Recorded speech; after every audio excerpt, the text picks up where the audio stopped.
Et bien salut tout le monde, c'est OM Manga Animation, j'espère que vous allez bien de mon côté, ça va super. On se retrouve pour une vidéo un petit peu différente de d'habitude, où on va parler collector manga. Donc cette vidéo va être composée de trois grandes parties. Premièrement, nous allons parler donc qu'est-ce qu'un collector manga, que contient-il? En deuxième partie, faut-il acheter les collectors manga? Et la troisième partie qui fera sûrement le plus débat, la spéculation liée aux collectors des mangas. Donc on va commencer tout de suite. Eh bien pour cette première partie, je vais vous parler un petit peu de qu'est-ce qu'un collector manga, une édition limitée, que contient-elle habituellement? Donc ça dépend un petit peu des maisons d'édition et des séries. Souvent c'est les plus grosses licences des maisons d'édition qui disposent d'éditions collector ou parfois pour le lancement de certaines séries, ils nous proposent une édition limitée, une jaquette alternative, ce genre de choses, ou parfois c'est pour fêter un anniversaire de parution de la série. Donc je vais vous en présenter quelques-uns pour vous donner des exemples. Donc on retrouve des coffrets parfois, on a donc celui-ci pour le tome 27 de My Hero Academia, qui contenait donc le Ultra Analysis, donc c'est un guide officiel, ainsi qu'un calendrier, je crois, il y avait des petits badges, etc. Donc bon, moi il y a toujours le papier, mais je l'avais juste ouvert, c'était juste pour pas trop abîmer l'emballage. Et également, il y avait une jaquette alternative, donc je vous afficherai directement une photo ici du contenu exact. On en a d'autres, par exemple, tout récemment, il est sorti le volume 17 de Demon Slayer avec le roman numéro 1. Donc c'est, je pense, une certaine technique de vente de sortir ce genre de coffret, puisque bon, le roman n'aurait pas forcément été trop acheté. Pareil pour le Ultra Analysis, qui coûtait quand même 9 €.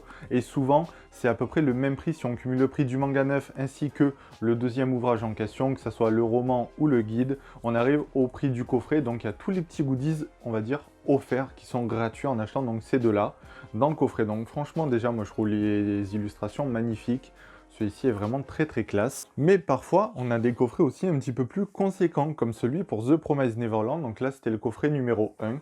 Donc déjà, je vous montre un petit peu l'illustration qui est magnifique. C'est une série que j'affectionne particulièrement. Et donc dans celui-ci, déjà, on avait un petit marque-page métallique, plutôt cool, je trouve. On avait également un calendrier avec des illustrations et les dates d'anniversaire donc des personnages de la série. Un petit texte hybride, mais qui était principalement pour faire la publicité de l'artbook de l'autrice. Et également le roman ainsi que le tome qui est dans ma mangatech de The Promised Neverland. Donc voilà, là c'était déjà un premier type de collector que l'on peut retrouver. Mais aussi, on a les jaquettes alternatives. Donc c'est un petit peu comme vous voulez, si vous souhaitez considérer ça comme des tirages collector ou non.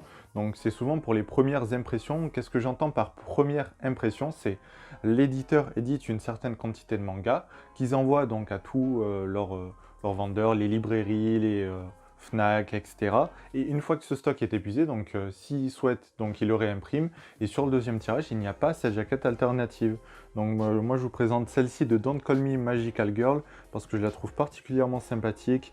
Franchement, l'illustration est magnifique, je trouve. On a aussi par exemple l'exemple des Hell's Paradise. Donc Hell's Paradise, c'est une série que j'apprécie également beaucoup. Donc cette fois-ci, on avait donc des jaquettes alternatives et à chaque fois, c'était chez un distributeur différent. Donc le premier, je crois, c'était Cultura. Le deuxième, ça devait être peut-être Leclerc. Je me rappelle plus de l'ordre exact. Il y avait eu du Canal BD.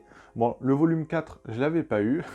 Et le volume 5, je crois c'était... Oui, lui c'était Leclerc, il me semble. Et pour parler d'une série que tout le monde connaît, et un petit peu pour me la raconter aussi, parce que je suis extrêmement fier de les posséder, on a les jaquettes collector de One Piece, qui étaient donc pour le 20e anniversaire de la série, donc allant du volume 83, le 84, le 85 et le 86. Donc comme vous pouvez le voir, 1997-2017, donc c'était pour fêter les 20 ans de la série. Et on a aussi d'autres exemples, donc bon, ceux-là sont sous blister, parce que pour le moment, j'ai pas eu l'occasion donc de les lire.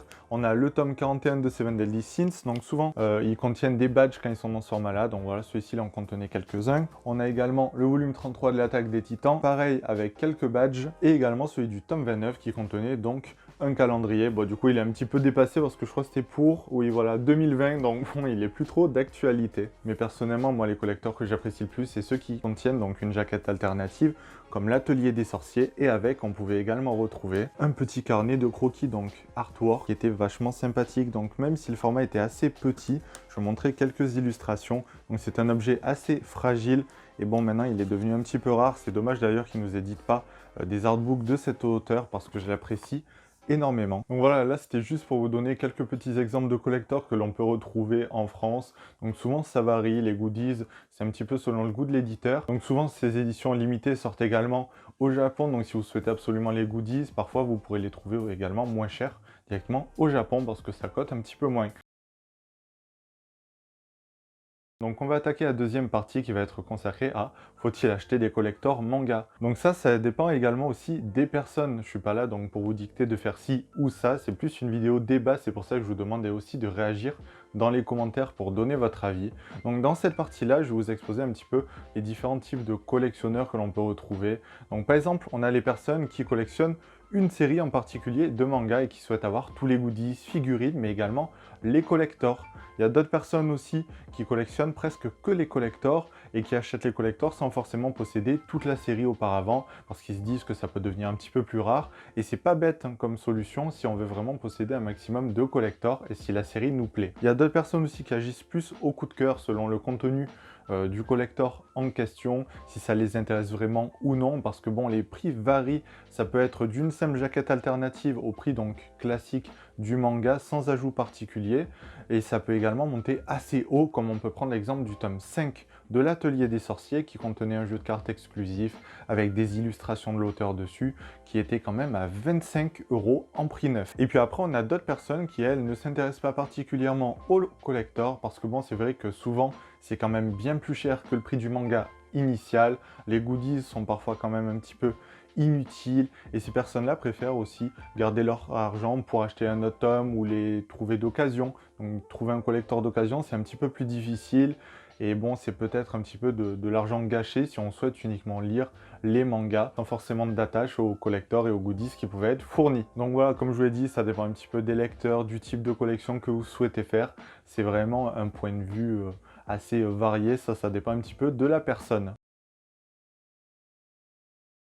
Et donc on va attaquer la partie finale, la spéculation liée au collector. Donc j'espère que je ne vais pas me faire taper sur les doigts sur cette partie, parce que comme je vous le dis, c'est un point de vue subjectif, c'est un point de vue personnel sur la chose que je vais vous donner. Voilà, qui dit collector dit tirage limité, mais limité à quelle quantité? Donc ça dépend un petit peu, par exemple pour Hell's Paradise, on a une indication au début des tomes avec écrit par exemple limité à 1500 exemplaires. Donc souvent, les éditeurs ne communiquent pas le nombre d'impressions de leurs tomes, de leurs ventes et également des collectors. Donc bon, ça peut un petit peu porter à confusion. Est-ce que c'est réellement rare? Est-ce que ça a été donc imprimé à 1000, 2000, 10 000, 20 000 exemplaires? Ça, on ne le sait pas vraiment. Il y a peut-être apparemment quelques chiffres pour le tome 98 de One Piece qui annonce 40 000 exemplaires, ce qui est énorme. Donc, peut-on vraiment appeler ça un collector? Donc voilà, aussi ce qui peut rendre entre guillemets rare la chose, c'est que certaines personnes achètent en grande quantité les collectors lorsqu'ils sont annoncés.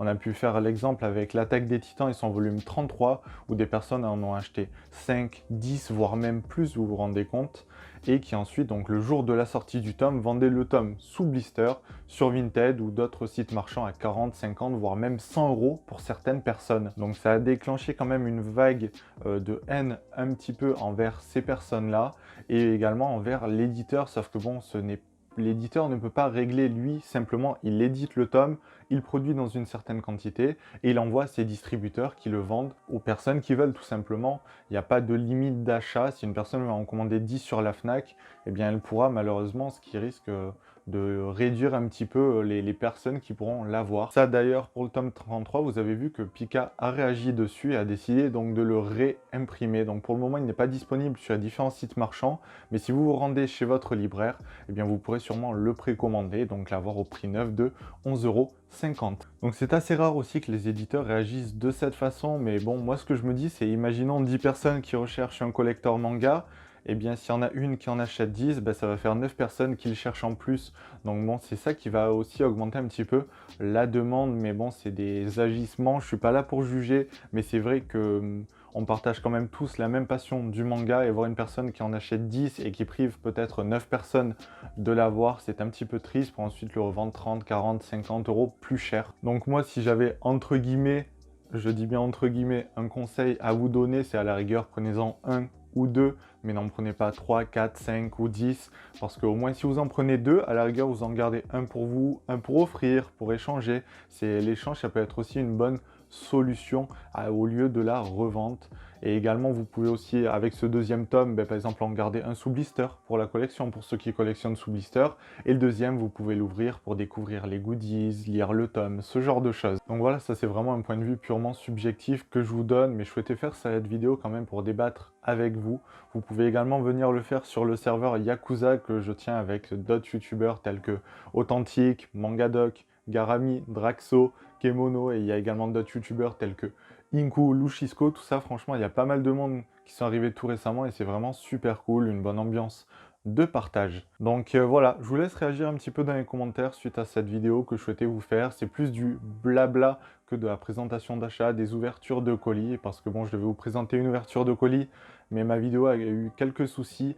Donc bon, une fois qu'elle est tournée, il n'y a plus la même hype et c'est plus vraiment une ouverture de colis, c'est plus une présentation d'achat. Donc voilà, j'espère quand même que cette vidéo vous aura plu. Si vous en souhaitez d'autres sur d'autres sujets, n'hésitez pas à me le dire dans les commentaires, il n'y a aucun souci pour ça. Et également, vous pouvez vous abonner pour suivre mon contenu et à mettre un j'aime si la vidéo vous a plu. Et puis on se dit à la prochaine.